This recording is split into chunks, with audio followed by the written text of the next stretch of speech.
Hacia finales del siglo XVI, Europa había ingresado en una fase de desarrollo. Sus comerciantes, dirigentes políticos, artesanos y agricultores la habían convertido en una potencia económica y militar dedicada a la conquista de nuevos territorios. Es la época de los grandes descubrimientos, es la época en que Europa se está ensanchando, es la época en que Europa ha llegado a un grado de desarrollo en la cual necesita salir de un encerramiento en su propio continente y empieza a viajar al África, al Asia, y se descubre América y viaja a América. O sea, es muy difícil elucubrar sobre un no descubrimiento del continente americano. Es muy difícil porque el momento histórico lo produjo. Así, un 12 de octubre de 1492, Cristóbal Colón surcó el archipiélago de las Bahamas y llegó a la isla Guananí, a la que denominó San Salvador. Este hecho significativo daría inicio al descubrimiento y posterior conquista del actual continente americano. El descubrimiento del continente americano llevó no solamente una revolución geográfica, sino que cultural.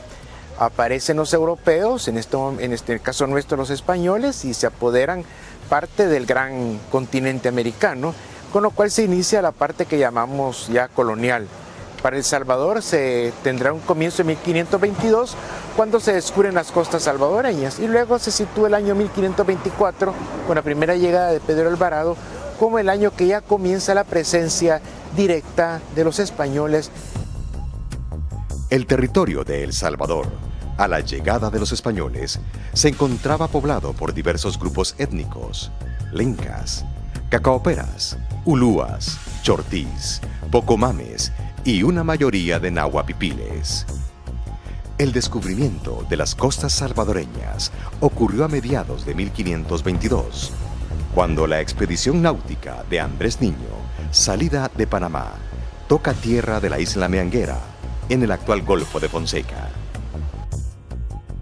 Luego de ese acontecimiento, en junio de 1524, irrumpió la primera incursión armada de conquista al mando de Pedro de Alvarado, enviado por Hernán Cortés desde México, Tenochtitlán, que llegó hasta Cuscatlán, cabecera náhuatl, procedente de Izimché, Guatemala. No todas las poblaciones indígenas se opusieron a la presencia española, que hubo parte de la población indígena que por diferencias entre ellos, por odios entre grupos diferentes, aceptaron la presencia española como una manera de supervivencia y de que no siguiera siendo explotado por otros grupos indígenas. Alvarado llegó a Acachual. Allí cientos de combatientes nahuapipiles se habían concentrado para enfrentarse al contingente de españoles y sus aliados. Allí mismo, Pedro de Alvarado fue alcanzado por una flecha que le fracturó el fémur y le dejó una herida que se mantuvo infectada durante 8 meses, sin duda, a causa de las pequeñas astillas de obsidiana de la punta de flecha cuando estalló contra el hueso. Eran grupos indígenas que tenían un grado de civilización muy considerable, o sea, que tenían ellos una técnica, tanto de vida como pudiera ser una técnica de combate. Alvarado menciona lanzas y habla de que estaban cubiertos de unas especies de armaduras de algodón para protegerse de las flechas, y dice al mismo Alvarado que verlos de lejos era para espantar. O sea, para que un ejército español del siglo XVI diga que un grupo indígena era para espantarlos, quiere decir que la impresión que tuvieron ante el grupo indígena organizado de esta región debe haber sido terrible. Y Alvarado, en el fragor de la batalla, dice él mismo que una flecha le atravesó el muslo y se le ensartó en la silla de montar y que lo dejó cojo para el resto de su vida. O sea, ese es el famoso flechazo de Acajutla. Una flecha de las miles de flechas que deben de haber volado por el cielo, le fue a caer a Alvarado en el muslo y estuvo muy enfermo, con fiebres, y se salvó, por supuesto, pero la pierna no le quedó igual. Luego de la ardua conquista de Cuscatlán, Alvarado ordenó fundar, a principios de 1525, la primera villa formal de San Salvador, en un campamento militar sin todavía afanes de poblamiento. El primer asentamiento español en el territorio fue el primer San Salvador, ¿verdad? De 1525, fue establecido en 1525. Hasta la fecha no se sabe dónde ocurrió, ¿verdad? ¿verdad? Sí, estamos de acuerdo que fue un campamento, que fue un asentamiento efímero, porque apenas 1 año y medio después tiene que ser abandonado por un levantamiento indígena en 1526. ¿Verdad? Entonces el asentamiento de 1525, el San Salvador de 1525, no se sabe dónde está. Ahora, las investigaciones aquí en Ciudad Vieja están proporcionando información que sugieren la posibilidad que aquí fue también el primer asentamiento de 1525 y luego posteriormente 1528.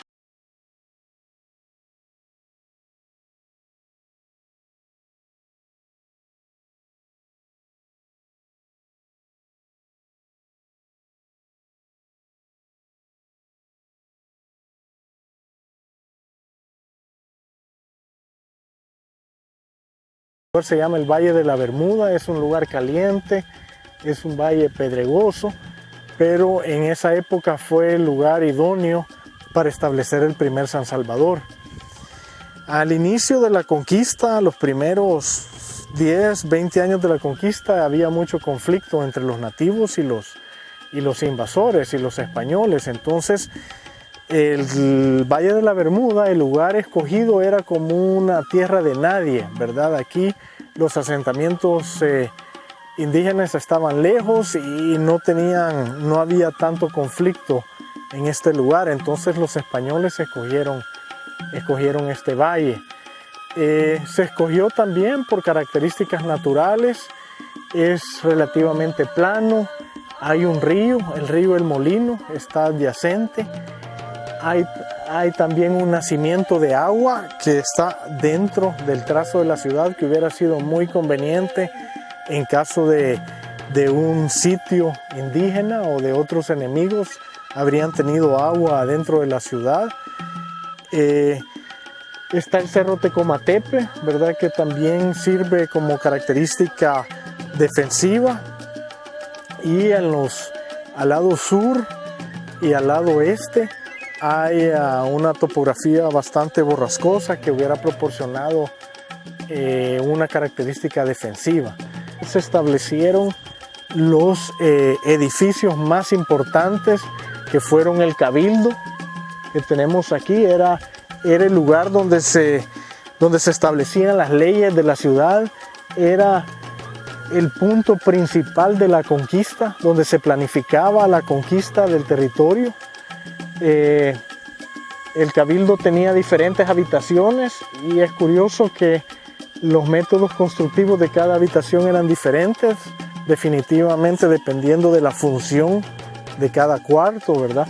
Entonces tenemos el Cabildo, tenemos la iglesia, tenemos también otras estructuras importantes como son una garita que controlaba el ingreso a la ciudad. Y algo también que vale la pena mencionar, en el sitio hay un punto de vigilancia y una muralla defensiva.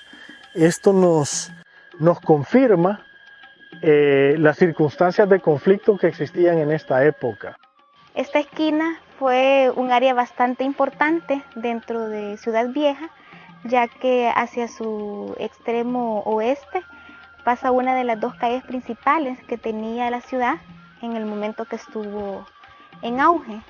A la vez, en esta estructura, en su investigación, se identificó que hubo un taller de herrería, es decir, un espacio donde se trabajaba el hierro, se forjaba toda clase de materiales que eran utilizados para la construcción de la misma ciudad.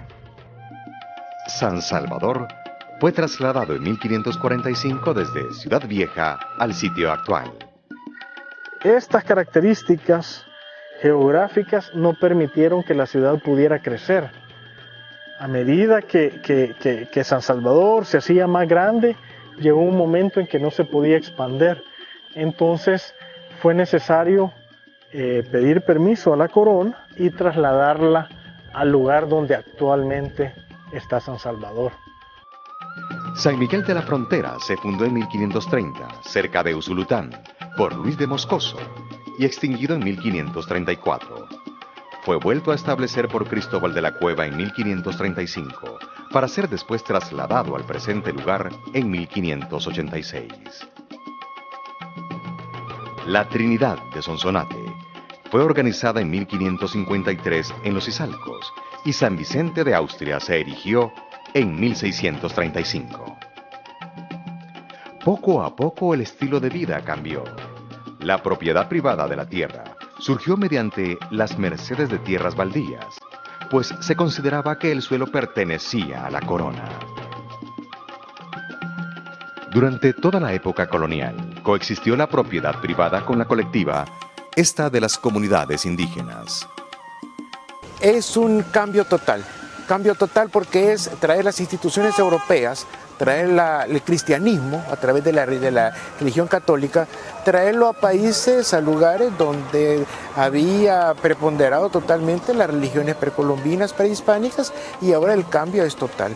Estas poblaciones tendrán que aprender a convivir con el nuevo sistema, a aceptar un vasallaje hacia reyes europeos, en fin, y cambiar toda su manera de vivir, todo su mundo cultural, todo su entorno. 4 órdenes religiosas se instalaron en el territorio salvadoreño con sus conventos: la de Santo Domingo, San Francisco, Nuestra Señora de la Merced y San Juan de Dios. Sin lugar a dudas, la religión estaba presente en los siglos de la monarquía. En la escultura religiosa llegó a predominar el estilo barroco. Esta iglesia es un ejemplo estupendo, por cierto, de la nueva religión impuesta, porque no solamente fue evangelización, sino que fue imposición de religión y el levantamiento de los templos para la nueva religión, el cristianismo, que se le imponía a los indígenas. En la época colonial toda la vida va a girar alrededor de la observancia de la liturgia. La vida colonial, la base es la iglesia. Y luego estos indígenas van a ser concentrados en pueblos trazados a la española, lo cual lleva el sistema urbanista español del momento, que es esta plaza con las calles que salen en ángulo recto. En fin, el sistema que se va a ver en toda la América española: plaza, iglesia, autoridades civiles y las plazas que se ocupan para mercado. En las provincias salvadoreñas surgió una sociedad híbrida y mestiza en lo cultural y en lo étnico. Hubo otro elemento racial, perteneciente al negro africano, que llegó como esclavo y dejó su huella en la sangre mulata. Las comunidades indígenas se organizaron en sus propios pueblos, sometidas a tributación con tierras comunales, y cuando hubo tierras ejidales o municipales, fueron trabajadas con cultivos de subsistencia tradicionales y nuevos productos traídos de Europa, como cítricos, arroz, caña de azúcar y otros. Además se criaba ganado vacuno, cerdos, cabras y aves de corral importados de España. El primer producto de exportación fue el cacao. La zona más importante de este cultivo fue Izalco, en Sonsonate. Esto era prácticamente la capital de la producción de cacao en esta parte de Centroamérica. Y la facilidad que tenían en la nación, no solamente la producción, sino que pronto comenzaron a usar una rada abierta para que llegaran los barcos, que es lo que se convirtió en el puerto de Acajutla. Como moneda, uno podía comprar cosas en el mercado con el cacao. También se usaba conjuntamente con el peso español, sobre todo para hacer cambio en el mercado. Entonces circulaban las dos formas de moneda, ¿no? El cacao era el producto de tributo más cotizado que había en zonas de agricultura de Mesoamérica. Como aquí no había oro, no había plata, no había ningún metal precioso, entonces el cacao y otros productos de la tierra llegaron a ser más importantes como tributos. Luego tomó importancia el jiquilite, que producía la tinta añil. El espléndido color azul cautivó a los principales importadores, España, Francia e Inglaterra. Se exportaba en marquetas secadas al sol, almacenadas en sacos de cuero vacuno llamados zurrones. Los pipiles pagaban mucho tributo a los españoles en textiles, en